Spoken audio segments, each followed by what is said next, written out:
and workers in the square. So one of the things that she interpreted to me is the government was saying, we're going to clean up the square. Everyone must leave.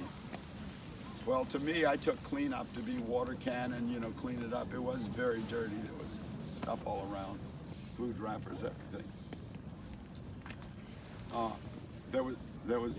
I ended up going in a rickshaw because there was no traffic. She had her bicycle, and my hotel was the Beijing International, a tall one that is probably about a mile away. So I went back to in front of that. In front of the hotel was maybe about, I would guess, about 5,000 soldiers in trucks. No sign of guns, no sign of weapons.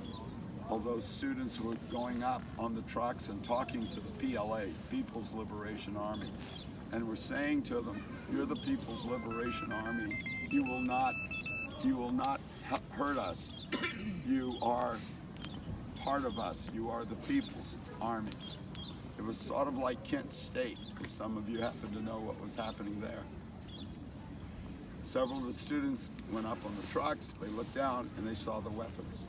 And they would say to the other students. So I was in the middle of this. I was the only non-Chinese person. It turns out that what she explained to me is the soldiers that were there were from Mongolia. They had replaced all the soldiers who were based in Beijing. Instead of being Beijing soldiers, they were from Mongolia. So they are from out of the area.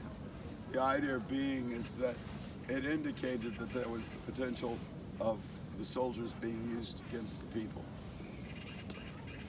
I was in the middle of the group, and all of a sudden someone starts yelling, "Foreign spy, foreign spy." Now 5,000 people all of a sudden went dead silent and turned towards me.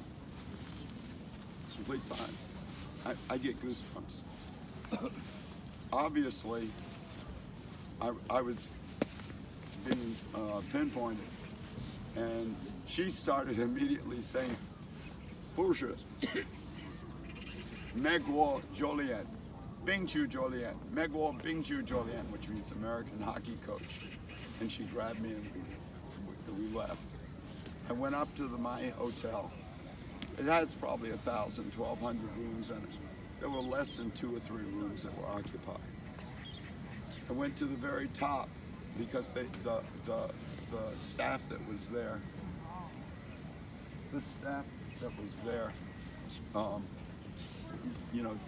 had me go to the very top of the thing. So I went to the top, and you'll see some of the pictures I took there. There were buses that had been put to block the street. There were tires that were there. So it was stopping any possible traffic. What the students had done is stopping tanks and stopping the roughly 5,000 troops from being able to come down the street and come to Tiananmen Square. In my mind, I thought it was going to be, a water cannon that cleaned it up. She left me because it was starting to get around 6 o'clock, and she was afraid of the curfew. She came back. She was living on the other side of the square. I came back to the Beijing Hotel.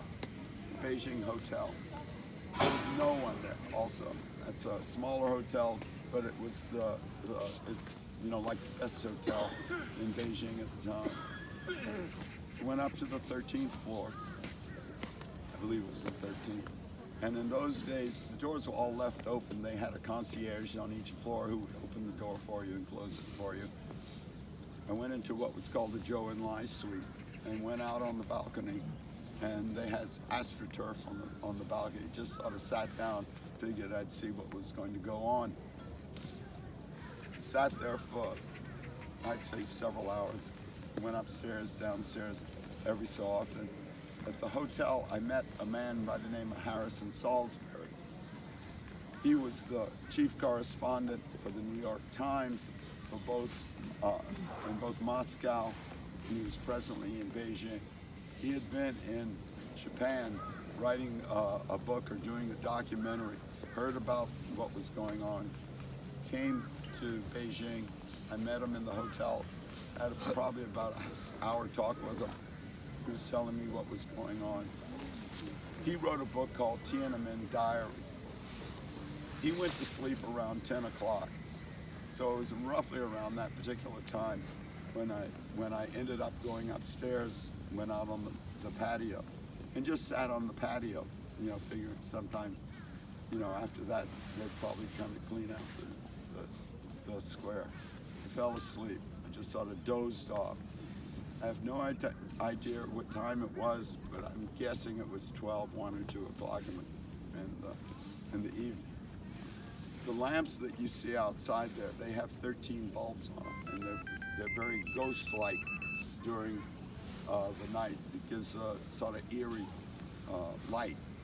All of a sudden, I hear, and I woke up. Coming down the street was a tank.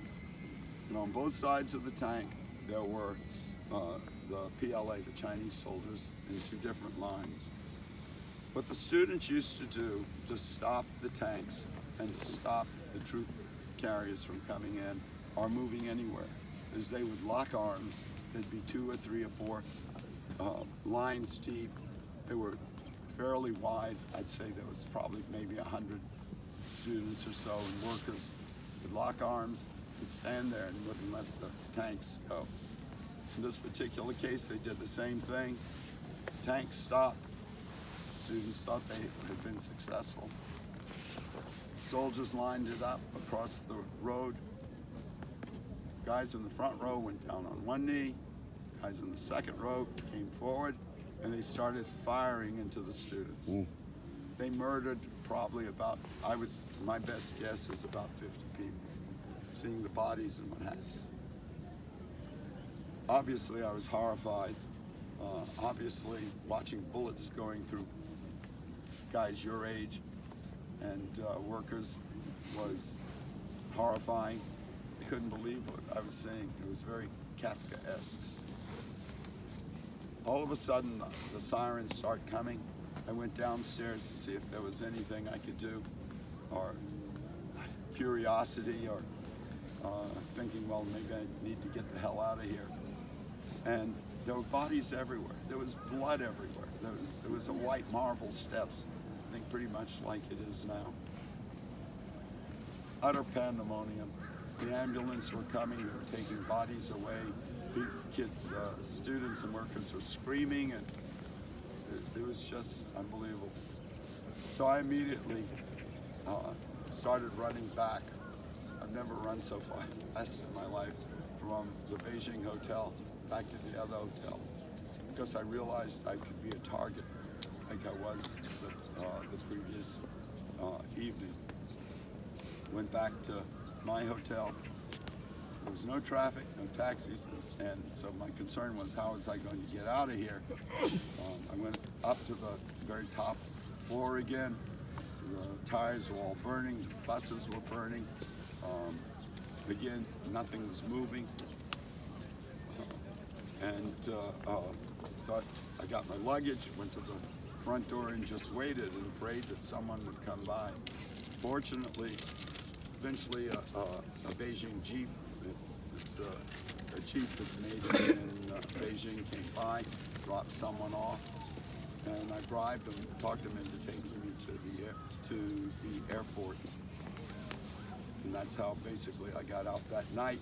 I spent the night in the Beijing hotel, which was jammed with people. I got basically the last room, and several students were there. I guess they were students in the U.S., and they came into the room with me and shared the room. I think it was about 4 or 5 students, although I'm really not sure at this point. The next day, lined up to get out of the country. Was able to get on the plane. I had a reservation. There were high-ranking or wealthy Chinese that were bribing their way into it, and I was afraid I was not going to be able to get on the plane. I was subsequently I was subsequently interviewed by ABC News and Maury Povich. He had me on his show. They broadcast it from Vail and basically told the same story that I'm telling you now. So you can see what China, in a strange way, means to me in terms of what I saw, people I had met. Any questions? All right, let's continue the tour.